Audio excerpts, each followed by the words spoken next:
Hello guys, कैसे हैं आप लोग? और कैसा गया आपका सारा तीनों एग्ज़ाम? नहीं, आपने 3 पड़ाव पूरे कर लिए हैं। आशा करती हूँ आपका अच्छा गया होगा।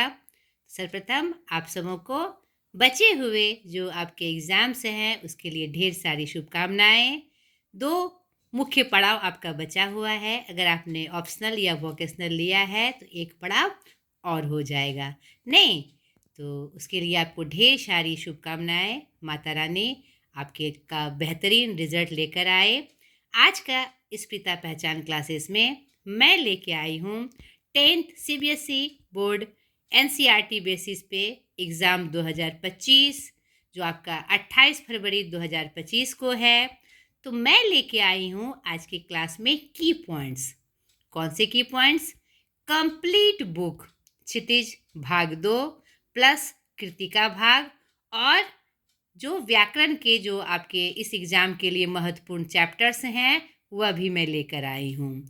तो चलिए स्टार्ट करते हैं आज के इस क्लास में एक अंतिम दौड़ जोर लगा के, जो आपका हिंदी में एक जो बेस्ट मतलब कि स्कोर है बनाने में आपका कारगर साबित होगा।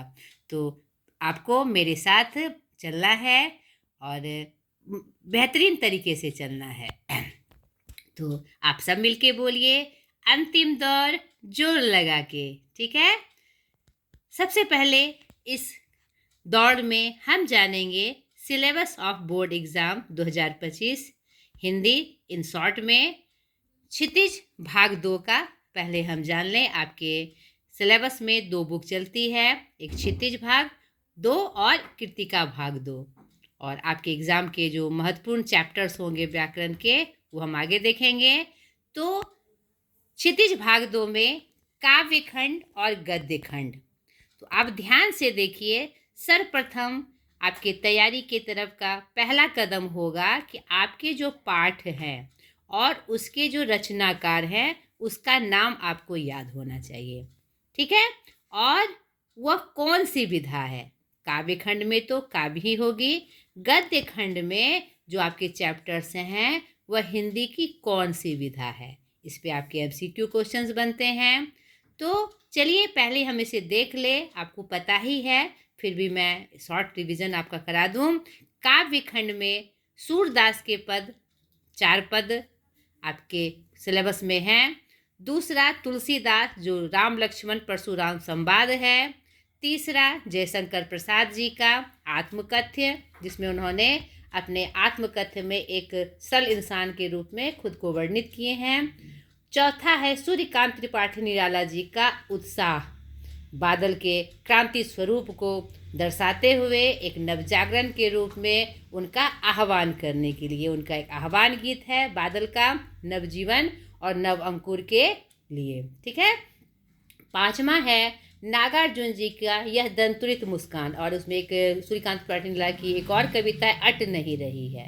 नहीं, उसमें उन्होंने जो बसंत के मौसम का जो बहुत ही सुंदर चित्रण किया है और कविता की जो लय गति उन्होंने पिरोई है वह अपने आप में बहुत ही सुंदरतम है। नागार्जुन जी की यह दंतुरित मुस्कान छोटे बच्चे की जो मुस्कान होती है, जिससे सारा दुख दर्द कष्ट दूर हो जाता है और एक असीम प्रेम, एक असीम मतलब मजबूत एक बंधन जो कवि के मन में उपजता है, उसी का उन्होंने यहाँ वर्णन किया है। और दूसरी कविता फसल, जिसके माध्यम से वह यह बता रहे हैं कि जो फसल हमारे सामने किसी रूप हमारे रूप में जो आती है हमारे सामने, वह किसी एक की मेहनत नहीं होती है, उसमें बहुत सारे तत्व की मेहनत उसमें लगी होती है। सबके सामूहिक प्रयास से फसल तैयार होती है। तो हम आपने पढ़ी भी होगी। छठा आपका काव्य है मंगलेश डबराल जी का संगतकार। यह एक बहुत ही सुंदर यह प्रसंग है। संगतकार किसी भी गायक के साथ उसको प्रसिद्धि देने में या उसके गायन में साथ देने में जो संगतकार होते हैं, चाहे वह तबले पे हो, हारमोनियम पे हो, या किसी वाद्य यंत्र में हो, उसकी जो महत्ता है इस कविता के माध्यम से डबराल जी ने वर्णन किया है। तो सर्वप्रथम मेरी तरफ से आपकी एक सलाह है कि आप जो चिछवो कविता है, अभी आपके पास 2 दिन बचे हुए हैं, आपने पहले से पढ़ी भी है तो भी सरसरी निगाह से इन कविताओं की पंक्तियों को एक एक बार आपको ज़रूर पढ़ लेना है। मुश्किल से 1 घंटा भी नहीं लगेगा। अगर उन कविताओं की पंक्तियों को आप पढ़ ले रहे हैं तो आपका आधा प्रश्न ऐसे ही हल हो जाएगा। ठीक है बेटा, इस बात को ज़रूर मानिएगा मेरी बात को। अब गद्य खंड में देख लीजिए, जो पाठ है हमारे एग्ज़ाम के लिए जो प्रमुख चैप्टर्स हैं, गद्य खंड में स्वयं प्रकाश जी की नेताजी का चश्मा, जो कि एक कहानी है जिसमें उन्होंने देशभक्ति का जो एक अलग रूप है, नहीं, ये जो देशभक्ति होती है किसी के युद्ध करने से या फिर देशभक्ति का गुणगान करने से नहीं, देशभक्ति नॉर्मल क्रियाकलाप से, सामान्य क्रियाकलाप से भी वह प्रदर्शित हो सकती है। जो हमारे विद्युत लोग हुए, जो हमारे देशभक्त हुए, जिन्होंने आज़ादी देने में अहम भूमिका निभाई, इसमें सुभाष चंद्र बोस जी का नाम हम प्रमुखता से लेते हैं, तो उसमें उनके प्रति जो आस्था और देशभक्ति का स्वरूप आम जन के रूप में दिखाई पड़ता है, वह उन्होंने इसमें चित्रित किया है कैप्टन चश्मे वाले के माध्यम से। और हवलदार साहब जी जो इस कहानी के प्रमुख पात्र हैं, पानवाला, नहीं, उन सब के माध्यम से बहुत ही सुंदर रूप यहाँ प्रस्तुत हुआ है। आपने ये कहानी पढ़ी होगी, फिर से इसको एक बार दोहरा के जरूर पढ़ लीजिएगा। दूसरा है राम वृक्ष बेनीपुरी जी की बाल गोविंद भगत, जो कि एक रेखा चित्र है।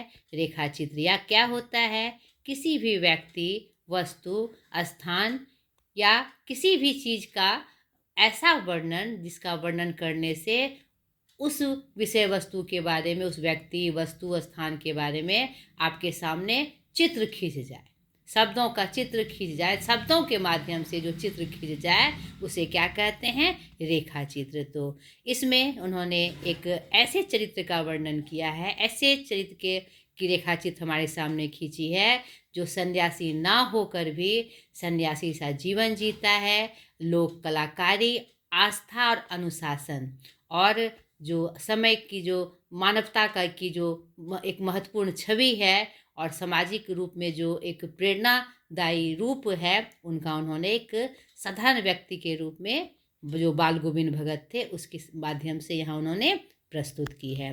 तीसरा है यशपाल जी का लखनवी अंदाज।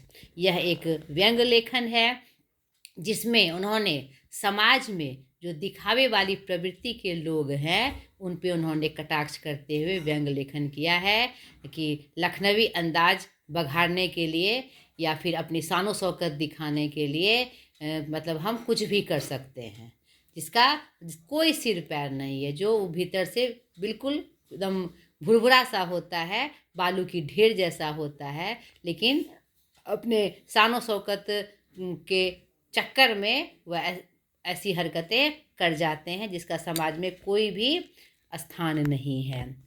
चौथा है मन्नू भंडारी जी का एक कहानी यह भी, जो कि उनकी आत्मकथा है, और यह जो आत्मकथा है वह सिलसिलेवार ढंग से जो आत्मकथा का जो वास्तविक स्वरूप है उस रूप में नहीं है।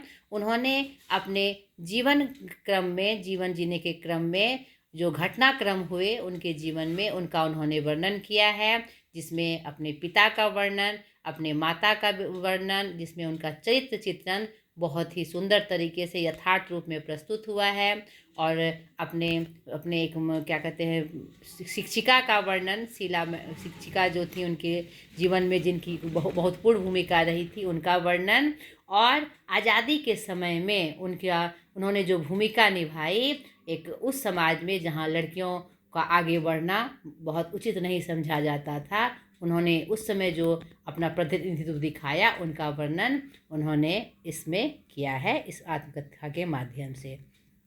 पांचवा है यतीन्द्र मिश्र जी का नौबत खाने में इबादत, जो कि व्यक्ति चित्र है, जो हमारे शहनाई वादक बिस्मिल्ला खां जी हैं उनके बारे में एक बहुत ही सुंदर खाका उनका स्वरूप का, उनका जो चरित्र है एक अनुपम चरित्र, और संगीत के प्रति, शहनाई के प्रति, और जहाँ वो रहते थे काशी और काशी के घाट मंदिरों वहाँ की गलियों, वहाँ के लोगों के बीच जो उनका प्रेम, सौहार्द और आस्था थी, इसका वर्णन उन्होंने इसमें उनके बारे में किया है। छठा है मदन आनंद कौशलायन जी का संस्कृति, जो कि एक निबंध है, जिसमें उन्होंने सभ्यता और संस्कृति का बहुत ही सुंदर विश्लेषण और एक नए तरीके से एकदम यथार्थ वर्णन उन्होंने किया है, और कैसे संस्कृति और असंस्कृति का भेद उन्होंने बताया है। यह भी बहुत ही हमारे लिए मतलब कि एक अच्छी जानकारी के रूप में हमारे सामने प्रस्तुत होती है।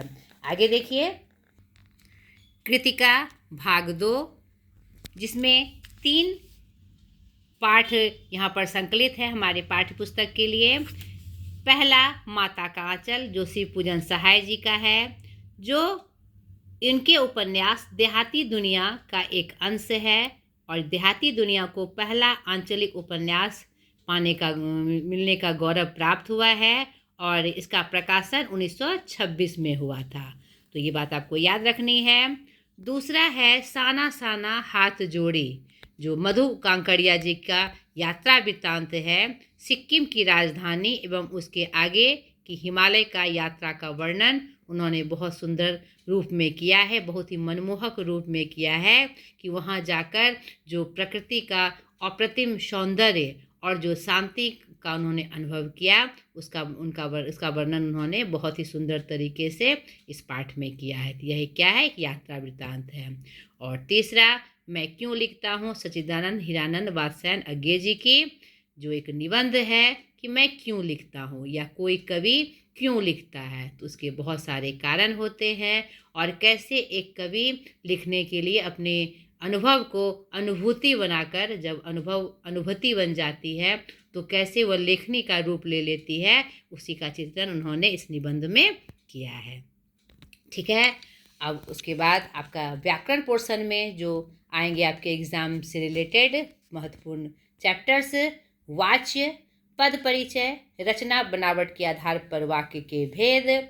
चौथा अलंकार, जिसमें अर्थालंकार आपको पढ़ना है, जिसमें उपमा, रूपक, उत्प्रेक्षा, अतिशयोक्ति एवं मानवीकरण।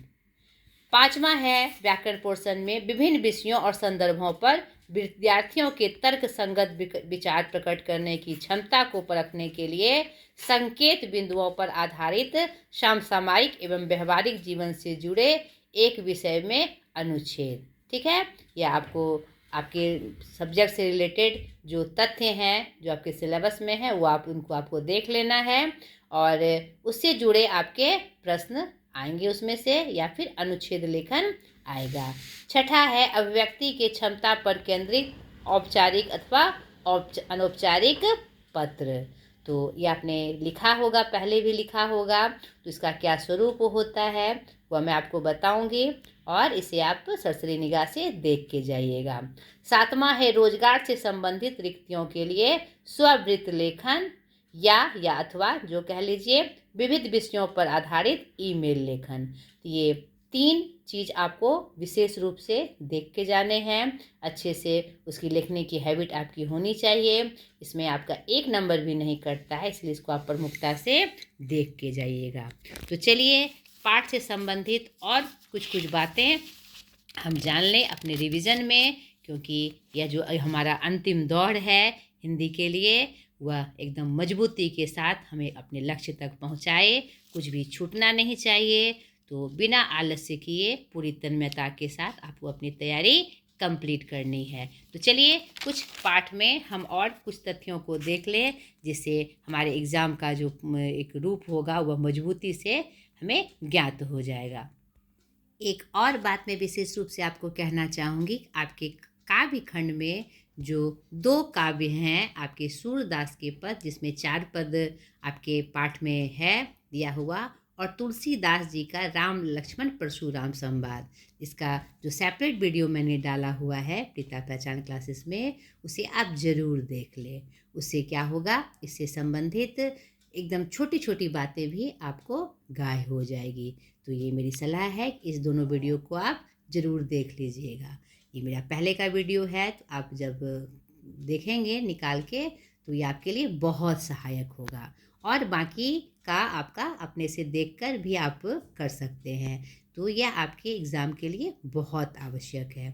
तो मैं थोड़ा हिंट कर देती हूँ हर एक पार्ट का, लेकिन इन दोनों के लिए आप मेरा पूरा जो डिटेल का वीडियो इसका है, सिंगल वीडियो अलग अलग से दो दो पार्ट में है। सूरदास के पद भी दो भाग में उपलब्ध हो जाएंगे आपको, और तुलसीदास के राम लक्ष्मण परशुराम संवाद का भी, और प्रश्न उत्तर भी है। तो इसे आप ज़रूर स्पेशली रूप में देख ले, यह मेरी सलाह है आपके हिंदी के मजबूत पकड़ के लिए। ठीक है, पाठ से जुड़ी और कुछ बातें हम जान लें फटाफट। यह पाठ 1 सूरदास के पद। इसमें प्रस्तुत पाठ में सूरदास के प्रसिद्ध ग्रंथ सूर सागर से भ्रमर गीत से लिए गए हैं, और ये ब्रज भाषा के प्रमुख कवि हैं। महात्मा सूरदास हिंदी साहित्य के सूर माने जाते हैं। कुछ बातें क्या सूरदास से जुड़ी हुई और कुछ बातें काव्य से जुड़ी हुई, फटाफट हम देख ले इसको।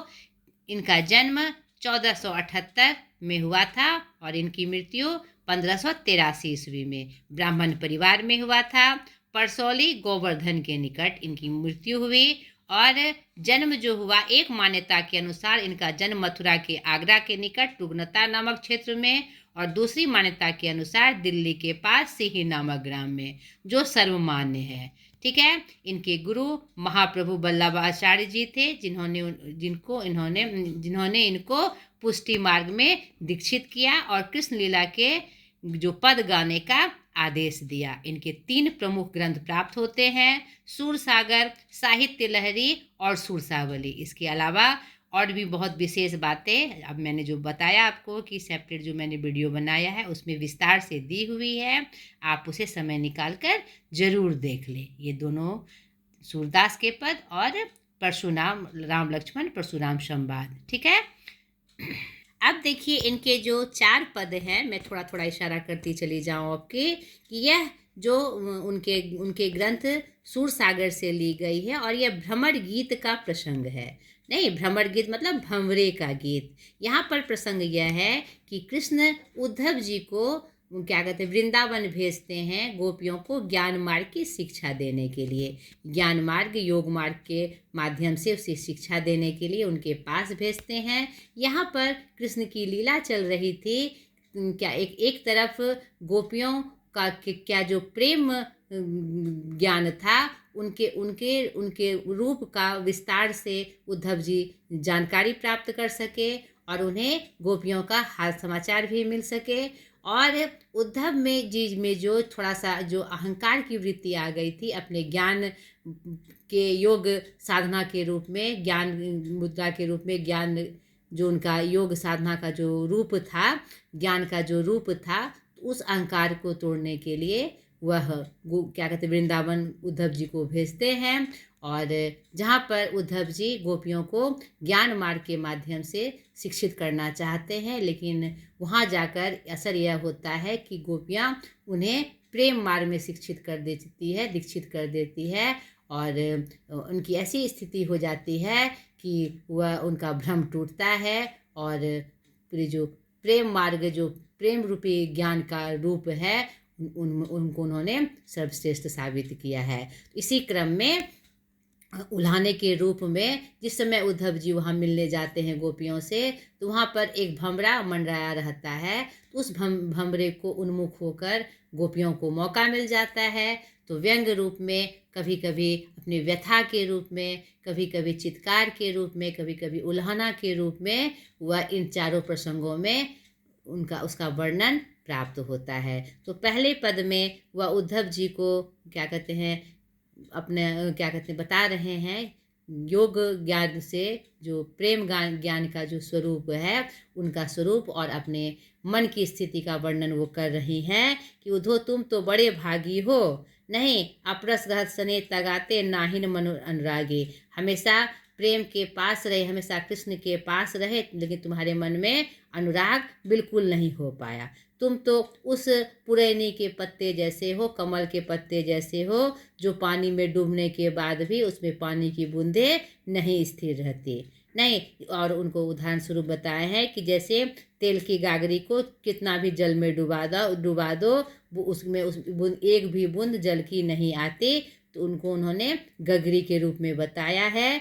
और प्रीति नदी में पाँव न बोरियो दिष्ट न रूप परागी, मतलब प्रीति रस का थोड़ा सा भी अंश उनके अंदर नहीं गया है, अनुराग का थोड़ा सा भी उनमें अंश नहीं गया है, इसीलिए वह ज्ञान मार्ग की शिक्षा देते रहते हैं। लेकिन सूरदास कभी कहते हैं कि मैं तो वो अबला हूँ, नारी हूँ, जिसमें और उस चींटी की तरह हूँ जो गुड़ को खा खा कर उसी में चिपक कर अपनी जान दे देती है। अर्थात मेरा जो हमारे जो आधार है, हमारा जो बंधन है कृष्ण है, जिसमें हमारे पूरे जीवन को बिताने का मतलब मन बना लिया है। हमारा पूरा जीवन उन्हीं पर समर्पित है, न्योछावर है। जिस प्रकार की चींटी गुड़ खाकर उसी में चिपक कर प्राण दे देती है, तो हमारा भी जीवन पूरी तरह से उनमें रमा हुआ है। उन्हीं में रमकर हम मृत्यु लोक को प्राप्त हो जाएंगे और दूसरे किसी की आवश्यकता नहीं है। दूसरे पद में अपनी व्यथा का चित्रण वह उद्धव जी से करती हैं। मन ही मांझ रही, कहिए जाई कौन पे उधो नाही, परत कही अवधि आधार आस आवन की, तन मन बिथा सही, अब इन जोग संदेशनी सुनी सुनी, बिरहनी बिरह दही, चाहती हुती गुहारी जीत हिते, उतते धार बहे, सूरदास अब धीर धरई, क्यों मर्यादा न लहे। यहाँ पर अपनी व्यथा का वर्णन, अपना जो मानसिक स्थिति है, शारीरिक स्थिति का वर्णन वह उद्धव जी के सामने कर रही हैं कि अब हमारा मन दुखित हो रहा है, मन ही मन हम दुखित हो रहे हैं और हमारी आस टूटती जा रही है। हमें आशा थी कि कृष्ण लौट कर आएंगे, लेकिन इतनी लंबी जुदाई के बाद अब हमारा मन क्या हो रहा है, व्यथित हो रहा है। नहीं, अब क्या होगा यह हम नहीं जानते हैं। अब जो उनके आवन की अवधि थी वह धीरे धीरे हमारे मन में व्यथा को उपजा रही है। अब इन जोग संदेशी सुनी, अब हम प्रेम रस में डूब गए हैं। हर तरह से क्या कहते हैं, कृष्ण के प्रेम में, उसके अनुराग में हमारा तन मन डूबा हुआ है। अब इस जोग संदेश से, इस ज्ञान के संदेश से आप जो देने आए हैं, हम पर कोई असर नहीं होगा, क्योंकि हमारी स्थिति अब उस बिरहनी की तरह हो गई है जो विरह में एकदम उनके प्रेम में टूटे और रचे बसे हुए हैं। ठीक है, अब तुम्हारी किसी भी गुहार का हम पे कोई असर होने वाला नहीं है। अब जहाँ वो जाएंगे, जहाँ वो स्वरूप उनका होगा, वहीं हमारा मन बह के चला जाएगा। अब हमारे अंदर इतनी भी धीरता नहीं है, इतना भी संयम नहीं है। अब हमें कोई मर्यादा नहीं रही उनके व्यथा में, उनकी जुदाई में। अब यह मर्यादा भी हमारी धीरे धीरे टूट रही है। अब आपके योग ध्यान का हमारे ऊपर कोई असर होने वाला नहीं है, हम उन्हीं के प्रेम में रमे हुए हैं। ठीक है, और तीसरे पद में भी अपनी व्यथा का वर्णन वह कर रहे हैं, जो उनके बिना, कृष्ण के बिना क्या स्थिति उनकी हो गई है, और कृष्ण ही उनके आधार हैं। नहीं, हमारे हरि हारल की लकड़ी, यानी जैसे हारिल पक्षी अपनी एक लकड़ी को पकड़कर उसे ही आधार मानकर उड़ती रहती है, तो यहाँ पर कृष्ण भी हमारे लिए वो हारिल की लकड़ी की तरह है, जिसे आधार मानकर हम अपने जीवन को जी रहे हैं। मन क्रम वचन से हम नंदन के को उड़ में बसाए हुए हैं और उन्हीं को कस के पकड़े हुए हैं, वही हमारे आधार हैं। नहीं, जागत सोवत स्वप्न दिसी निसी, कान्ह कान्ह जकरी, बस जागते सोते स्वप्न में, दिन में, रात में, निसी मतलब रात, कान्हे कान्हे की झक लगा रहे हैं, लट लगा रहे हैं। सुनत जोग लागत है ऐसो, ज्यों करोई ककड़ी, और यह ऐसी जोग लगी है उनके प्रेम की, उनके मोह की, उनके अनुराग की, कि अब हमारी स्थिति क्या हो गई है, कड़वी ककड़ी जैसी हो, कड़वी होती जा रही है। एक तो वो खुद नहीं आए, ऊपर से वह आपको यहाँ पर हमें क्या कहते हैं, ज्ञान योग का, जोग का यहाँ पर ज्ञान देने के लिए भेज दिए। अब हमारा मन कड़वा होता जा रहा है इससे। नहीं, क्या कहते हैं, अब हम पे कोई असर नहीं होगा। इन बातों से हमारा मन कड़वा होता जा रहा है, क्योंकि यहाँ पर और किसी का जो स्वरूप है हमारे अंदर नहीं आ सकता, और कोई भी ज्ञान या कोई भी संदेश हमारे अंदर स्थिर नहीं हो सकता। बस प्रेम ज्ञान का मार्ग ही पकड़कर, प्रेम का ही मार्ग पकड़कर हम उसी में रहना चाहते हैं। ठीक है, सो तू व्याधि हमको लो आए, देखी सुनी न करी, और यह जो व्याधि लेकर तुम हमको ले आए हैं। ये जो कृष्ण ने जो ये विधि लगाई है, या कहीं ना देखी ना सुनी जा सकती है। यह तो सुर तिन्हई ले सौंपो जिनके मन चक्री। और यह जो आप ज्ञान हमें देने आए हैं, उन्हें जाकर सुनाइए जिसको इसकी आवश्यकता है। हमारे लिए आपके ज्ञान की कोई आवश्यकता नहीं है, क्योंकि हमने जो प्रेम और अनुराग कृष्ण से लगा लिया, इस प्रेम में हम डूबे हैं। अब हमें और किसी ज्ञान की आवश्यकता नहीं है। तो आप यह ज्ञान उन्हीं को सौंपिए। उद्धव को संबोधित करते हुए कहती है, उन्हीं को सौंपिए जिसको इसकी आवश्यकता हो, हमें इसकी कोई आवश्यकता नहीं है। चौथे में वह हम क्या कहते हैं, कृष्ण को उल्हाना देते हुए उद्धव जी से कह रही हैं। और उल्हाना के रूप में इसलिए कह रही हैं ताकि उद्धव जी उसे उनको यह सब बातें जाकर कहे, ताकि किसी भी तरह कैसे भी रूप में कृष्ण उनसे मिलने चले आ ये जो जुदाई का दर्द है, ये जो कष्ट है, व्यथा जो उनके अंदर है, वह दूर हो सके। उसी में उल्हाना देते हुए कह रहे, हरि राजनीति पढ़ी आए। अब हरि ने, कृष्ण ने राजनीति पढ़ ली है। अब वो गोकुल के ग्वाला नहीं रहे, साधारण इंसान नहीं रहे, अब तो वो राजा हो गए हैं और उसने राजनीति पढ़ ली है। अर्थात कि अब उनको ये बुद्धि हो गई है कि किसको कैसे साबित करना है। नहीं, जो बात उनको कहनी होती है उसी को वह सही साबित कर सामने प्रस्तुत कर देते हैं। नहीं, समझी बात कहत मधुकर के समाचार सब पाए। और सब बात समझ बूझकर यहाँ पर क्या कहते हैं, वहाँ भोरे को संबोधित करते हुए कह रहे हैं कि समाचार पाने के लिए उन्होंने उद्धव जी को भेज दिया है। एक अतुर चतुर होते पहले से वे बहुत चतुर थे, अब तो गुरु ग्रंथ पढ़ाए। अब तो उन्होंने राजनीति का गुरु ग्रंथ भी पढ़ लिया है।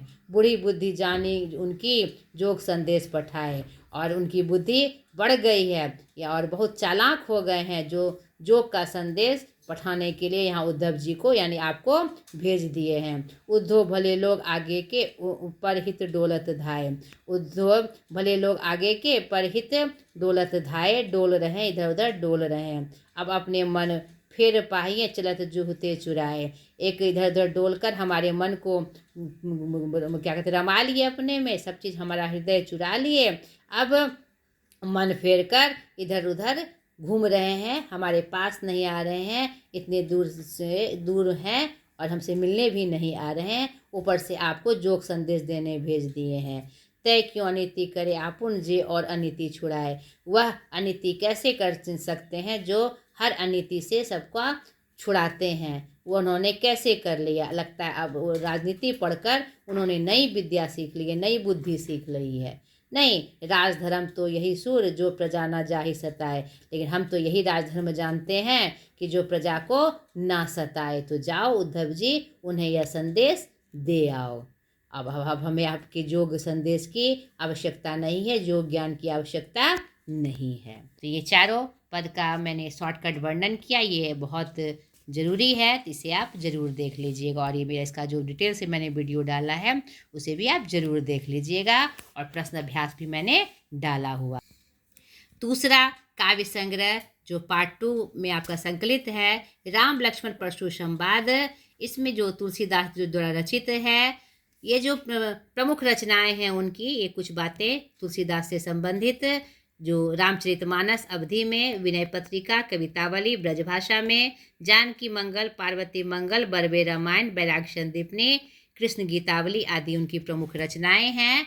और उनका जन्म विक्रम संवत 1589 सन 1532 उत्तर प्रदेश के बांदा जिले के राजापुर गांव में। कुछ विद्वान उनका जन्म सोरो जिला एटा भी मानते हैं, ठीक है। और उनकी मृत्यु विक्रम संवत 1680 सन 1623 राम राम कहते काशी उत्तर प्रदेश के 80 घाट में परमात्मा में विलीन हो गए। पिता पंडित आत्माराम दुबे, माता तुलसी देवी। इस पाठ में ये जो प्रसंग आता है, इसलिए मैंने कहा कि आप सेपरेट वाला वीडियो देख लीजिए कि यहाँ पर स्वयंवर सभा का आयोजन है, जिसमें सीता स्वयंवर रचा गया है।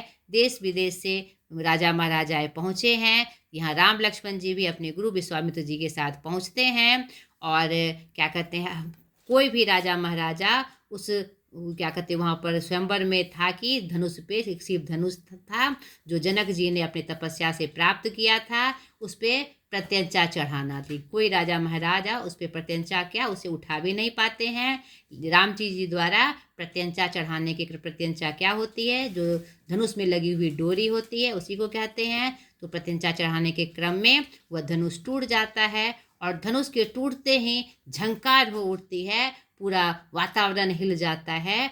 और परशुराम जी जो एक ब्राह्मण कुल के कुलीन ब्राह्मण थे, जो जिन्हें शिव उनके गुरु के रूप में जाने जाते हैं, शिव पर उनकी बहुत आस्था थी, वह टूटने से उन्हें यह संदेश प्राप्त हो जाता है और तत्कालीन वह सभा में आकर गुस्से से चीखते हुए सबको संबोधित करते हुए वह चिल्लाते हुए गुस्से में बोलते हैं कि आखिर ये धनुष किसने तोड़ा। इसी क्रम में राम लक्ष्मण और परशुराम जी के बीच जो संवाद होता है, जो वाक युद्ध एक तरह से सोचिए होता है, उसी का वर्णन इस पाठ में किया गया है।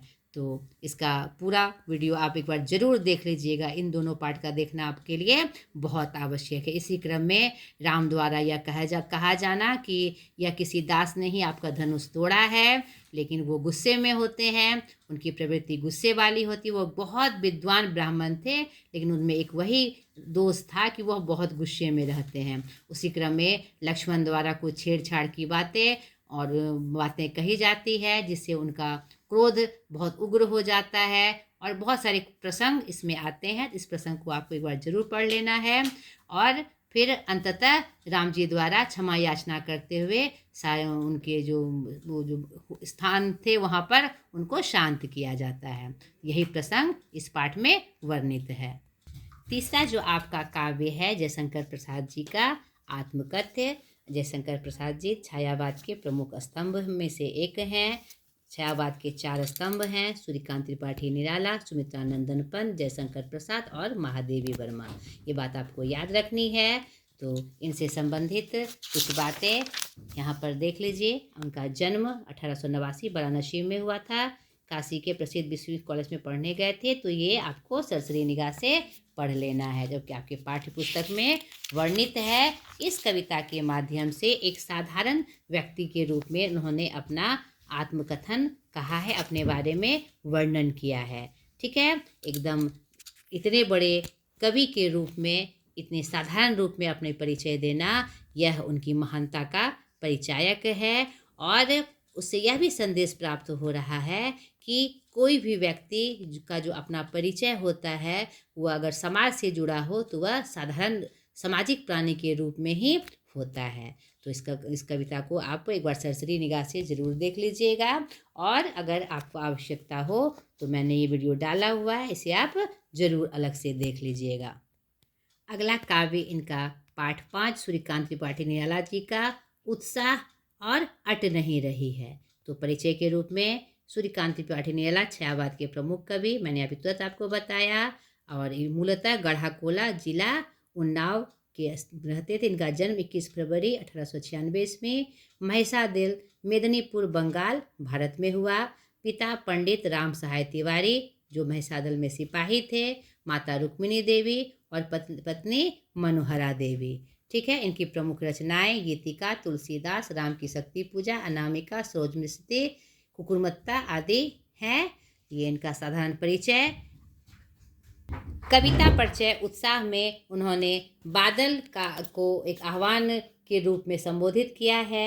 और ये आपको पता है कि सूर्यकांत त्रिपाठी निराला जी का बादल एक प्रमुख विषय रहा है। उन्होंने बादल से संबंधित बहुत सारी कविता लिखी है। यहाँ इस कविता में उन्होंने बादल को अंकुर के लिए, विध्वंस के लिए, विप्लव और क्रांति के लिए संबोधित किया है, ताकि समाज में नई क्रांति आए, बदलाव आए और एक नवजीवन, एक नया अंकुर के रूप में हमारे सामने प्रस्तुत हो। यहाँ पर समाज में उत्साह बढ़ाने के लिए उन्होंने बादल का आह्वान किया है कि आपका जो रूप है, स्वरूप है बादल, वह सिर्फ धरती को तृप्त ही नहीं करता, जल ही उपलब्ध नहीं कराता। आपके अंदर वह शक्ति है जो नव अंकुर को भी हमारे सामने प्रस्तुत करती है। तो हमारे समाज में भी उस नव अंकुर को, नवजीवन को का रूप जो है आपको यहाँ पर प्रदर्शित करना है। फिर से नया उत्साह हमारे समाज में भरना है। एक नई प्रेरणा के साथ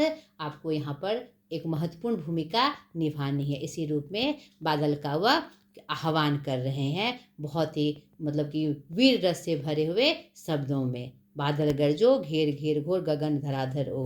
तो इसकी पंक्ति मैंने आपको कहा कि काव्य की जितने भी काव्य छवो काव्य हैं उसको आपको जरूर पढ़ लेना है। तो यहाँ पर मैंने इशारा कर दिया।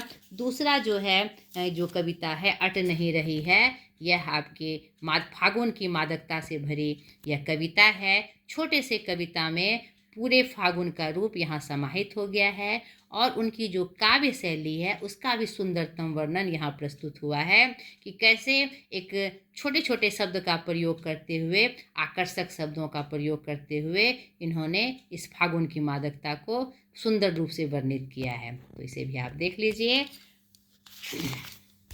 अगली कविता नागार्जुन जी की यह दंतुरित मुस्कान, जिसमें उन्होंने एक छोटे बच्चे की मुस्कान, मनोहारी मुस्कान को देखकर जो उनके मन में जो भाव उमड़ते हैं और जो उनका मन एकदम विवल हो जाता है उसके प्रेम में, उसका वर्णन उन्होंने इसमें किया है। और इसमें उन्होंने बहुत सारे बिंबों का यानी उदाहरणों का प्रयोग करते हुए इस कविता की रचना की है कि कैसे उनकी ये दंतुरित मुस्कान उनके अंदर एक प्रेम अनुराग के भाव को जगाती है और यह तभी संभव हो पाया है उसकी माँ के कारण उस स्वरूप का वर्णन मतलब जो रूप हुआ उनके सामने प्रस्तुत हो पाया।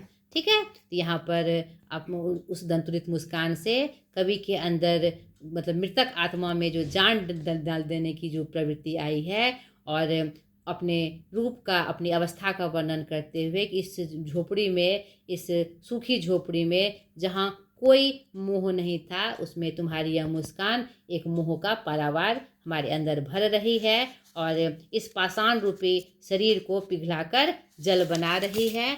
और तो इसी कविता के इस कविता में पूरा वर्णन उसी के रूप में दिखाया गया है कि कैसे तुम्हारे छू लेने से, तुम्हारे इस रूप का दर्शन हो जाने से ऐसा लग रहा है कि चारों तरफ शेफालिका के फूल बरस रहे हैं। तो ये शेफालिका के फूल खुशहाली का प्रतीक है, खुशी का प्रतीक है, जो अपने उनके अंदर एक उत्साह भर रही है, आनंदमय क्षण को भर रही है। तो अपने बारे में बता रहे हैं कि मैं बांस था, बबूल था, नहीं कुछ भी पहचान नहीं थी मेरी, कहीं मुझे कोई नहीं देखता था, थक गया था नहीं, और मैं मतलब एकदम अलग सा, अलग थलग निहाल रूप में, निढाल रूप में पड़ा हुआ था, लेकिन तुम्हारे इस रूप ने मेरे अंदर एक चेतना जगा दी है और मेरे अंदर भी एक मोह पैदा हो गया है। तुम्हारे इस परिचय से मेरे अंदर एक नवजीवन का संचार हो गया है। नहीं, अगर तुम्हारी माँ के माध्यम से मैंने तुम्हें देखा, ऐसा नहीं होता तो मैं तुम्हें नहीं जान पाता। तो वहाँ पर उन्होंने कहा है यह दंतुरित मुस्कान तुम्हारी जो है वह धन्य है और वह माँ भी धन्य है, जिसने हमारे इस प्रवासी के दिल में भी उत्साह का संचरण किया और एक जीवन के प्रति एक नई उमंग, नई आस्था जगा दी। और तुम्हारा यह मुस्कान और तुम्हारी ये जो आँखों के जो इशारे हैं, आँखों का जो रूप है, और इन दोनों ने तो हमारे दिल के मन को एकदम मतलब कि बहुत ही मोहित कर रखा है। तो इसी क्रम में ये कविता है। दूसरी कविता है फसल के बारे में। हमने आपको बताया कि फसल किसी एक की उपज नहीं होती है, यहाँ पर विभिन्न व्यक्ति वस्तुओं के प्रयोग के माध्यम से फसल उपजाई जाती है। तो इसी क्रम में यह पंक्ति आई है कविता, इसका और देख लीजिएगा आप अच्छे से। साधारण अर्थ में यह कविता है, इसी संदर्भ में कही गई है। और अंतिम कविता ये मंगलेश डबराल जी की, जिसमें उन्होंने जो संगत के रूप में कोई भी गायक जो गाना गाते हैं तो उनके संगत के रूप में जो उसके साथी कलाकार होते हैं उनके सहयोग का जो वर्णन उन्होंने किया है और अचानक से हमारे अंदर उस व्यक्तित्व के प्रति एक आस्था, एक भावुक का क्षण हमारे अंदर प्रस्तुत कर रहे हैं। और यह यथार्थ है, यथार्थ रूप से ये माना जा सकता है कि बिना संगीतकार के उपस्थिति के कोई भी गायक या कोई भी कलाकार, चाहे वह नाटक का हो या किसी भी मंच का हो, वह सही रूप से वहाँ प्रस्तुति नहीं दे सकता है। तो उसी संगीतकार की जो वस्तुस्थिति है और उसका जो सहयोग है एक गायक के लिए या किसी भी कलाकार के लिए, तो उसी का ही महत्वपूर्ण का वर्णन महत्वपूर्ण रूप से इन्होंने यहाँ पर किया हुआ है। यही कविता का यह प्रसंग है। गद्य खंड में आपका पाठ है एक नेताजी का चश्मा, जो एक कहानी है स्वयं प्रकाश जी की। उनके बारे में थोड़ी जानकारी। इनका जन्म 26 जनवरी 1947 इंदौर मध्य प्रदेश में हुआ। इनकी जो भाषा शैली है, खड़ी बोली में इन्होंने अपनी रचनाएं की है। इनकी जो मुख्य रचनाएं हैं, जलते जहाज पर ज्योति, रथ के साथी, आएंगे अच्छे दिन भी, सूरज कब निकलेगा आदि। ठीक है। तो इस क्या कहते कहानी के माध्यम से उन्होंने देशभक्ति का एक अनुपम रूप हमारे पाठ में प्रस्तुत किया है कि कैसे हम देश की सेवा करते हुए, चाहे नेता के रूप में या देशभक्त के रूप में या सेना के रूप में नहीं होकर, एक आम रूप में भी हम अपने देशभक्ति का सबूत दे सकते हैं। यहाँ ये होना चाहिए कि देश के प्रति असीम श्रद्धा और आस्था, उससे हम अपनी देशभक्ति साबित कर सकते हैं। यहाँ पर इस कहानी के माध्यम से कैप्टन चश्मे वाले के माध्यम से, जो एक चश्मा बेचने वाला आम व्यक्ति होता है, उसकी जो नेताजी सुभाष बोस के प्रति श्रद्धा है और देश के प्रति जो उनकी आस्था है कि इस व्यक्ति ने जो देश के लिए आज़ादी के लिए मर मिटा और इसी के कारण हमें आज़ादी प्राप्त हुई, जिनका अहम रोल था, उनके प्रति उन्होंने मतलब एक सुंदर सी आस्था का प्रस्तुतिकरण इस कहानी के माध्यम से किया है। बार बार चश्मा पहनाकर, वो चश्मा बेचने वाला था तो बार बार चश्मा बदला जाता था। यहाँ पर प्रसंग में आप देखे होंगे कहानी, अगर आपने पढ़ी होगी, नहीं पढ़ी है तो ज़रूर पढ़ लीजिएगा एक बार, ताकि आपकी इसमें कहानी की जो विषय वस्तु है आपको ज्ञात हो जाए। क्योंकि किसी भी बीच से पंक्ति उठाकर आपको प्रश्न में कर दे दिया जाता है तो फिर आपको वो समझ में नहीं आएगी। इसीलिए इस कहानी को एक बार ज़रूर पढ़ लीजिएगा, तो सारी विषय वस्तु की जानकारी आपको यहाँ पर हो जाएगी। दूसरा, बाल गोविंद भक्त राम वृक्ष बेनीपुरी जी का, जिसमें उन्होंने एक ऐसे व्यक्ति का रेखाचित्र हमारे सामने प्रस्तुत किया है जो एक आम इंसान है, लेकिन अपने क्या कहते हैं स्थिति से, अपने रूपरेखा से, अपने चरित्र चित्रण से समाज में एक ऐसा रूप प्रस्तुत करता है जो मानवता का एक सुंदर रूप है, यथार्थ रूप है। अनुशासन और समाज के प्रति जो कर्तव्य हैं और जो परंपरा का निर्वहन इन्होंने किया है, उस बहुत ही सुंदर रूप में यहाँ पर प्रस्तुत हुआ है। इसे भी आप जरूर पढ़ लीजिएगा, ताकि इससे संबंधित सारी बातें और विषय वस्तु की जानकारी आपको प्राप्त हो जाए।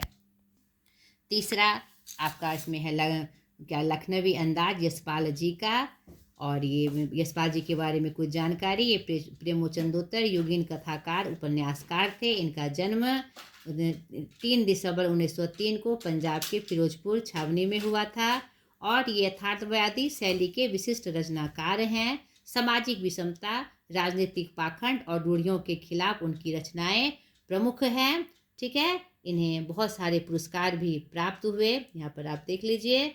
इनकी प्रमुख रचनाओं में ज्ञानदान, तर्क का तूफान, पिंजरे की उड़ान, फूलों का कुर्ता, झूठा सच, जो कि उनका उपन्यास है भारत विभाजन की त्रासदी को लेकर, अमिता दिव्या आदि इनकी प्रमुख रचनाएं हैं।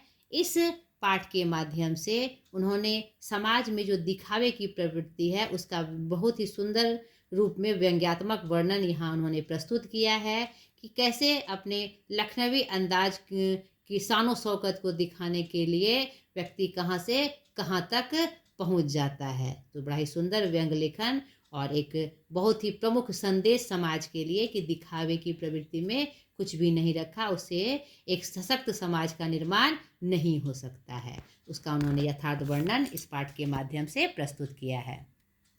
अगला गद्यखंड आपका पाठ 14, एक कहानी है भी मन्नू भंडारी जी की, जिसमें उनका आत्मकथ यहाँ प्रस्तुत हुआ है और उनके बारे में कुछ जानकारी। हिंदी की सुप्रसिद्ध कहानीकार, जन्म 3 अप्रैल 1931, ग्राम भानपुरा, जिला मंदसौर, मध्य प्रदेश में। बचपन का नाम महेंद्र कुमारी। शिक्षा MA, वर्षों तक दिल्ली में अध्यापिका रही, मिरांडा हाउस में। और माता इसके पिता सुख संपत राय और माता अनूप कुमारी, और पति राजेंद्र यादव, जो प्रसिद्ध हिंदी कहानीकार थे।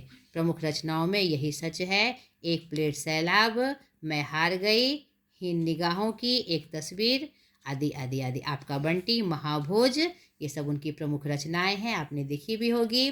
तो इस में उन्होंने अपने जीवन चक्र में, अपने जीवन चक्र के घटनाक्रम में जो घटनाएं उनके साथ हुई उनका वर्णन उन्होंने किया है। और आज़ादी के दौड़ में उन्होंने जो अपनी भूमिका, एक सशक्त भूमिका निभाई, उनका भी वर्णन उन्होंने इस आत्मकथा में किया है। तो इस पाठ को भी आपको एक बार ज़रूर पढ़ लेना है। अगला गद्य खंड आपका यतीन्द्र मिश्र जी का नौबत खाने में इबादत, जिसमें उन्होंने शहनाई वादक बिस्मिल्ला खान जी के जीवन के पक्ष के बारे में बहुत सारी बातें बताई है कि कहाँ से उनका जीवनचर्या शुरू होती है और कैसे शहनाई के प्रति उनका जो प्रेम और आस्था बढ़ती चली जाती है। तो इस प्रसंग को आप विशेष रूप से पढ़ लीजिएगा, क्योंकि ये आपके लिए बहुत इम्पोर्टेंट है।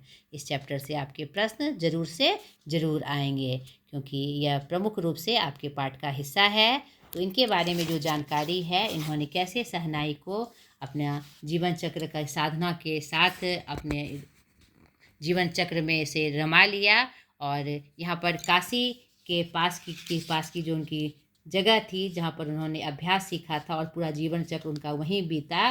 पचगंगा घाट, बालाजी मंदिर की ड्योरी, वहाँ की हलवाई की दुकान, और जिससे उन्होंने प्रथम बार संगीत का रूप का ज्ञान जाना, उनकी चर्चा और बदलते काशी के स्वरूप का वर्णन भी अंत में यहाँ पर प्राप्त होता है। और कैसे उनकी जो प्रमुख अभिनेत्री सुलोचना जी थी, और अपने क्या कहते हैं यौवन अवस्था के क्रम में कैसे उनके प्रति उनकी आसक्ति थी, और कैसे उन्होंने मतलब कि जो भी घटनाक्रम उनके जीवन की थी, कुछ प्रमुख घटनाएं यहाँ पर वर्णित हुई है। तो इसे आप ज़रूर पढ़ लीजिएगा, ताकि इसकी विषय वस्तु की पूरी जानकारी आपको प्राप्त हो सके। ठीक है, यह बहुत आवश्यक है आपके कंप्लीट एग्ज़ाम की तैयारी के लिए, यह बहुत आवश्यक है। और अंतिम गद्य खंड आपका भदंत आनंद कौशलायन जी का, जिसमें संस्कृति के बारे में उन्होंने जो बात बताई है कि सभ्यता और संस्कृति क्या है, और बहुत सुंदर रूप से उन्होंने दोनों को परिभाषित किया है कि संस्कृति क्या है। किसी भी चीज़ का जिसने आविष्कार प्रथम बार किया, चाहे अपनी आवश्यकता के लिए, चाहे मानव कल्याण के लिए, समाज हित के लिए, जो इसका सीधा संदेश था, वह हमारी संस्कृति है। और उस संस्कृति से प्राप्त चीज़ का अपने जीवन में उपयोग करना सभ्यता है। ठीक है, बहुत ही सुंदर वर्णन इसमें उन्होंने आग की खोज के माध्यम से, सुई की खोज के माध्यम से, न्यूटन की ने जो हमें दिया, क्या कहते हैं, गति का नियम, उसके माध्यम से उन्होंने कुछ उदाहरणों के माध्यम से संस्कृति और सभ्यता का बहुत ही सुंदर वर्णन उन्होंने प्रस्तुत किया है। और कैसे क्या कहते हैं, कोई भी आविष्कार संस्कृति नहीं हो सकती, वह संस्कृति हो सकती है, क्योंकि वह मानव हित में नहीं होती। इसका भी खंडन उन्होंने बहुत सुंदर तरीके से किया है। तो छोटा सा पाठ है, इसे आप ज़रूर पढ़ लीजिएगा, ताकि इसकी भी विषय वस्तु की पूरी जानकारी आपको प्राप्त हो सके।